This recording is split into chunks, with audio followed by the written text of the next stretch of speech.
Merry Christmas and welcome to Adventures in VFK. This is Fairy Fanatic, and today is day 6 of the Advent Calendar and our Christmas Carol story by Charles Dickens. So let's go ahead and get started. We'll bring up our Advent Calendar and we'll open day 6. Let's see. Day 6, here's day 6 down here by the plate of cookies. Isn't that cute? All right, let's see what we've got today. Door opened. You have opened door 6 of your Advent Calendar and received the Advent 2016 Day 6 Christmas Nativity chickens. Merry Christmas. Great. We'll put those out in our room. Now, let's continue on with our story. You will be haunted, resumed the ghost, by 3 spirits. Scrooge's countenance fell almost as low as the ghost's had done. "Is that the chance and hope you mentioned, Jacob?" he demanded in a faltering voice. "It is." I think I'd rather not," said Scrooge.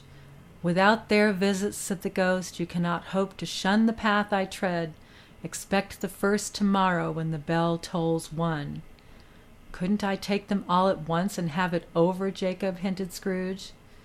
"Expect the second on the next night at the same hour, the third upon the next night, when the last stroke of 12 has ceased to vibrate. Look to see me no more, and look that, for your own sake, you remember what has passed between us." When it had said these words, the spectre took its wrapper from the table and bound it round its head as before. Scrooge knew this by the smart sound its teeth made when the jaws were brought together by the bandage.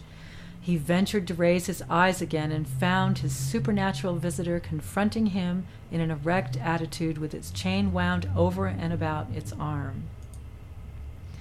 The apparition walked backward from him, and at every step it took, the window raised itself a little, so that when the spectre reached it, it was wide open. It beckoned Scrooge to approach, which he did. When they were within 2 paces of each other, Marley's ghost held up its hand, warning him to come no nearer. Scrooge stopped, not so much in obedience as in surprise and fear, for on the raising of the hand he became sensible of confused noises in the air, incoherent sounds of lamentation and regret, wailings inexpressibly sorrowful and self-accusatory.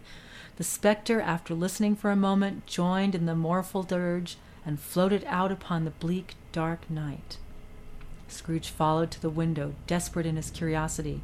He looked out. The air was filled with phantoms, wandering hither and thither in restless haste, and moaning as they went. Every one of them wore chains like Marley's ghost. Some few, they might be guilty governments, were linked together. None were free. Many had been personally known to Scrooge in their lives.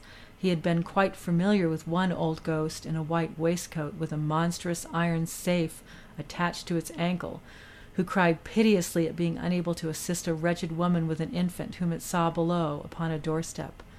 The misery with them all was clearly that they sought to interfere for good in human matters, and had lost the power forever. Whether these creatures faded into mist, or mist enshrouded them, he could not tell. But they and their spirit voices faded together, and the night became as it had been when he walked home. Scrooge closed the window and examined the door by which the ghost had entered. It was double locked, as he had locked it with his own hands, and the bolts were undisturbed. He tried to say "humbug," but stopped at the first syllable, and being from the emotion he had undergone, or the fatigues of the day, or his glimpse of the invisible world, or the dull conversation of the ghost, or the lateness of the hour, much in need of repose, went straight to bed without undressing, and fell asleep upon the instant.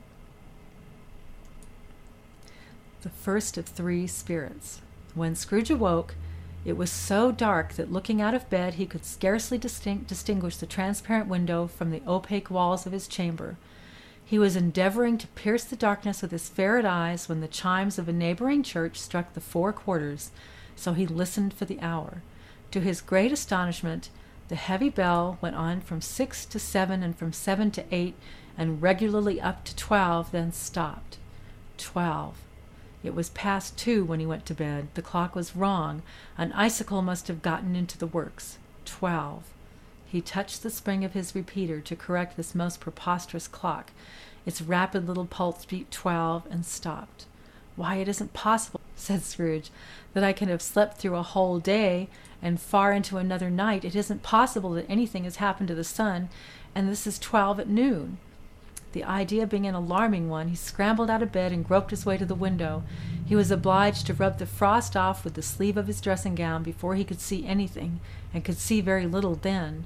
All he could make out was that it was still very foggy and extremely cold, and that there was no noise of people running to and fro, and making a great stir, as there unquestionably would have been if night had beaten off bright day and taken possession of the world. This was a great relief, because 3 days after sight of this first of exchange pay to Mr. Ebenezer Scrooge, or his order, and so forth, would have become a mere United States security if there were no days to count by. Scrooge went to bed again and thought and thought and thought it over and over and over, and could make nothing of it. The more he thought, the more perplexed he was, and the more he endeavored not to think, the more he thought. Marley's ghost bothered him exceedingly. Every time he resolved within himself, after mature inquiry, that it was all a dream, his mind flew back again like a strong spring released to its first position, and presented the same problem to be worked all through. Was it a dream or not? Scrooge lay in this state until the chime had gone 3/4 more, when he remembered on a sudden that the ghost had warned him of his visitation when the bell tolled 1. He resolved to lie awake until the hour was past, and considering that he could no more go to sleep than go to heaven, this was perhaps the widest resolution in his power. Well, that's the end of part 6 of our story by A Christmas Carol by Charles Dickens. And I really thank you for joining me. And I hope you come back tomorrow and hear the next segment of the story. So I will see you next time. Merry Christmas. Bye.